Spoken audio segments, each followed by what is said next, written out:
Mélodine, how are you? I'm fine, thank you, and you guys? How are you? I'm doing very fine. Thank you, Andre. Just before we started, I was thinking and said to you, your name sounds very appropriate for the work that you do. Yep.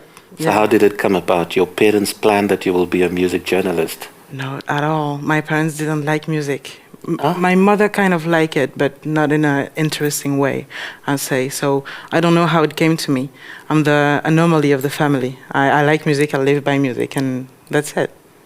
You said some very interesting things yesterday to artists, and do you want to repeat some of it? Yeah, you were giving advice. Yeah. To how anyway, go for it. Because you're not a jazz person. No, I'm a music person. What's the difference? Yeah. I don't really categorize music. I try to understand it the way that I feel it. So for me, it's really hard to say that I expect something from artists, because I think that my main job is to help artists. And without art, I can't do my job. And I do it because I love art. So me, before being a journalist, I'm a reader. And I'm a listener. So I spend all my life trying to find new things to hear and new kind of way to complete myself with art. And now artists want me to listen to their art. So I'm just flabbergasted and honored to have that kind of privilege for me. So I can't expect anything from it. I try to be as objective as I can in my work. Of course, I have to be subjective because I have to make choice, and I have my history and my taste. But I think about the readers. I think about what can be curious for them and what can pique their interest. And if I don't like something, but I think it's interesting and it's a new way of doing music, like, I don't know, experimenting with mushroom and leaves, then of course I will write about it because I think it's interesting. So could you say you're on a mission? I don't think I'm on a mission. I just do my best to help artists. I don't see it as a mission. It's just the way I am. But you are the bridge between the audience, who doesn't understand the artist maybe, and the artist who might not know how to talk to the audience. In this way, yeah. I'm between both of them, but I think I'm working for the artist and for the audience. Yes. I'm trying my best to translate what my knowledge about art is and what I feel when I hear something. So I'm a bridge, yeah. What would make it easier for artists to cross that bridge, which is you, to the audience? How does artists make it difficult sometimes for you to do your work? When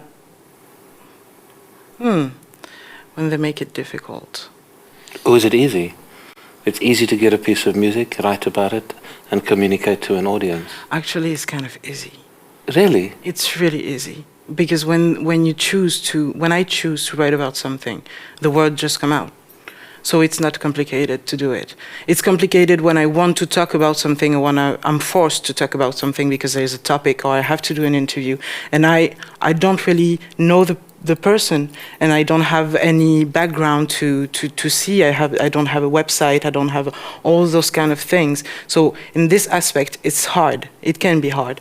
But in the way that I work, it's not really hard. So I would say for an artist to make my job easier, have a website, well constructed, with all the information about your discography, the different dates that you've done, your biography, try to show what kind of identity you want to give to your work for us to understand you a little bit more. Have all the information that we need. Then send us a mail with this website, and then with a link for us to listen to your music, and try to be as brief and as good as possible, and then we'll do our work. But what happens when the artist has done all of that? They've got an amazing website, they've got a fantastic EP, they've got great pictures, but the music is crap. Then work. Then work? Keep on doing it. I think... Even if it's crap? But it may be crap for me, but it can be crap for everybody. And you have to keep on working. I think that's what art is. It's a curve. Sometimes you're bad, sometimes you're good, sometimes you will be bad for a long time, and then you will be good. You have to keep on practicing, you have to keep on going in order to find yourself in this. Because it's a battle within yourself, it's a battle with yourself, and you have to experience life to make art. So if I tell you that your art is bad, it's not objective and it's not for all your life. It's what I feel right now. But you have to keep on going if you want to be an artist. And the best artists keep on going all their life, and they will tell you that the more they're practicing, the less they know. And I think that's the best thing that you can learn about art. So, but as a journalist, of course you're a bridge. But sometimes I think that journalists are not just a bridge. They have that little bollard that you open up to let some cars go through, and not all cars goes through. Yeah. So what kind of cars do you let go through your bridge to the audiences that you cultivate, to your readership? What do you mean by cars? What kind of individuals, artists, artistic products are more easy to go over, end up in your audience base, your readership base? Actually, for me, there's so many different. It's so different because I can do reporting of events, I can do chronics, I can do portraits, I can do interviews. So it depends on what the reader wants when he's on our website. If you want to read something in particular, he will find it. And generally, when people go there, they will do research on the website with a name, for example. They want to do to a festival, and then they will do the research of the name, and they will read what they want to read. Because the magazine is made for being a documentary resource, more than just trying to show what music is and what the artists are doing. So my work is, I'm kind of free to do whatever I want, and I can speak about whatever I want in any different ways. In my environment, I'm very appreciative of people like you. Because in my world, the news, the outlets have declined. Readership of newspapers have declined, and arts journalism has declined. So thank you for doing what you do. Thank you.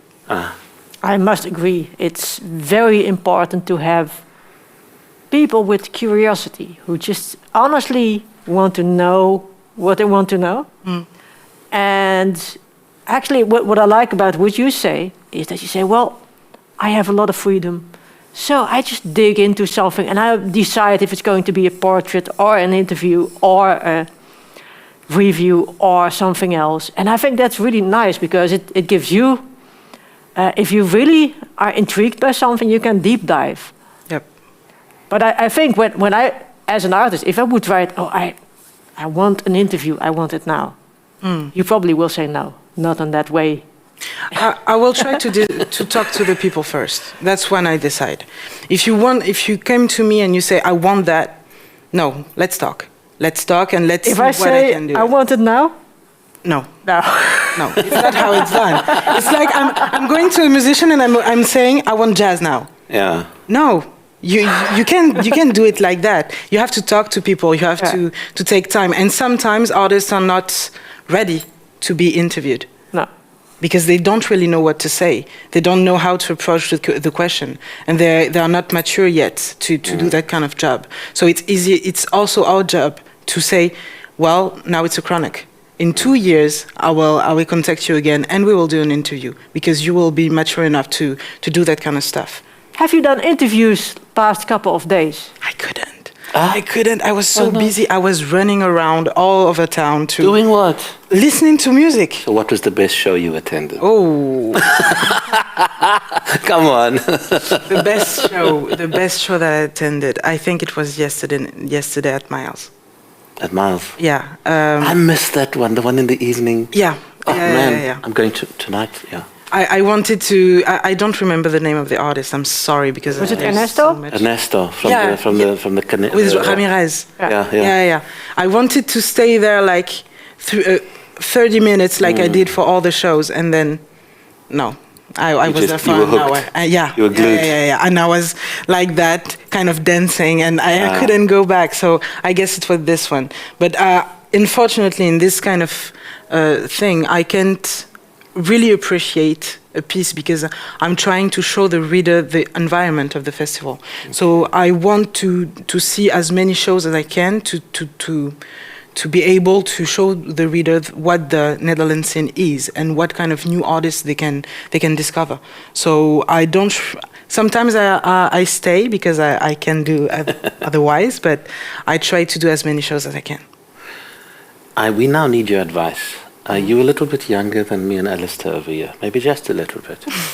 And we are festival organizers and artists trying to grow this World Jazz Network.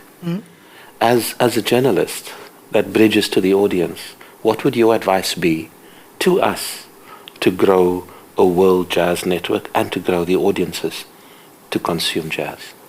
To stop classifying music. Just call it music.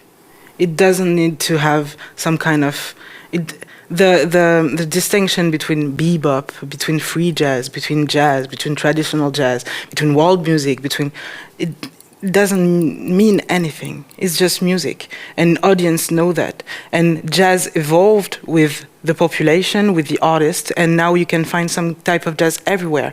It can be metal, it can be hip hop, it can be anything. So I think you have to open the boundaries of music, and you have to try to show to the people that they can find something interesting in everything that you do. And for me, the most interesting festival that I go to is when one day I will see something that's considered as traditional jazz. Then tomorrow it's going to be kind of metal jazz. Then it's going to be, because you have different kind of audience, because those band target different kind of audience.